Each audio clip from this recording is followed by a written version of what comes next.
station. Jeff Passolt is here with news of a bowl game, but I guess, what was this one, the Peach Bowl? The Peach Bowl, this is one of those real popular ones. Yeah, the big one, I guess the big one in everybody's mind would be the Orange Bowl tomorrow night, which will just in your mind, be Paul. Everyone's mind. Everybody's talking about the Orange Washington fan. Yeah, Who cares, yeah. right?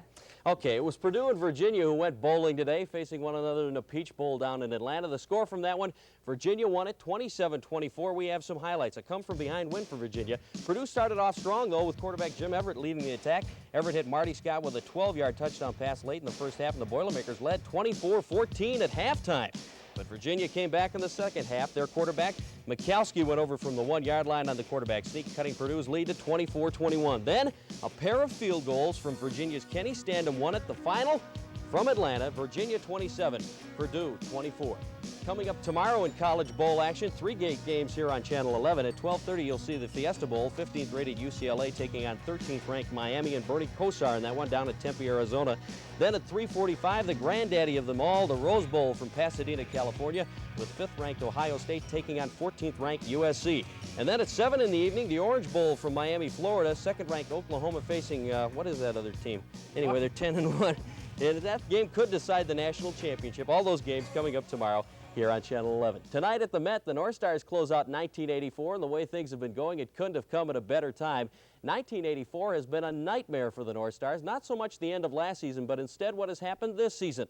The Stars have gone through a coaching change, some roster moves, and a lot of injuries en route to a frustrating 11-19-6 record so far this season.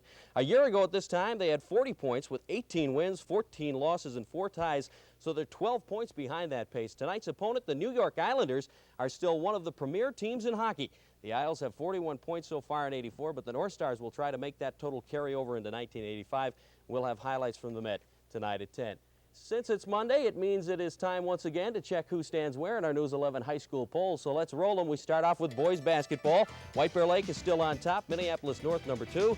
St. Paul Central, Wilmer, Irondale, and Columbia Heights are tied for the number 5 spot. In the bottom half, it's Minneapolis Henry, Rochester Mayo, Jefferson, and Duluth Central. In girls high school basketball, Washburn is the new number 1 team after upsetting Hill Murray. Duluth East number 2, then Hill Murray, Bemidji, and Burnsville. In the bottom half, Little Falls, Worthington, St. Louis Park, Staples, the only Class A team in the girls' poll, is number 9, and Wilmer is number 10. Moving to wrestling, the poll stays the same as last week because none of the ranked teams participated over the holidays.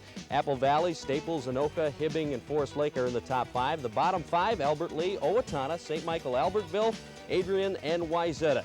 And finally in hockey, Edina is still number 1, Hibbing ranked number 2, Burnsville 3, Hill Murray number 4, White Bear Lake flops spots with Jefferson. They moved to number 5. Jefferson is number 6 now. Then come Bemidji, Kennedy, Duluth, Denfeld, and Minnetonka. The polls could change in the coming week. All sorts of non-conference action. For example, Edina will be facing Hibbing and Hocking to battle for the top spot. The Gopher hockey team is still number 1 in the college hockey rankings after sweeping a weekend series at U.S. International in San Diego. Wednesday night, the Gophers take on the Soviet Spartak team at the Met in Bloomington. They're a good hockey club, that Soviet Spartak team. A lot of their national players come off of that club. Tom Reither phoned me this morning from his house. Tries to catch me in an emotional state because I did go to Washington. Yes, cheer for them. yes. But he wants me to take Washington with no points. I think that's fair. Well, I think Oklahoma will beat them. I really do. You do? You do? Yeah, I kind of do. I don't believe it. Get this. This is being recorded. This is a first. This is being recorded. I mean, if we win, that's wonderful. But I think Oklahoma will win. Washington. Washington being Washington. Yes. Sure. I'm an alumnus. What do you play for them? Huh? Steph, I knew friends on the team. Yeah, right. I've been to the stadium before. There's a guy named Paul on their team. Yeah, he's good too. See you later.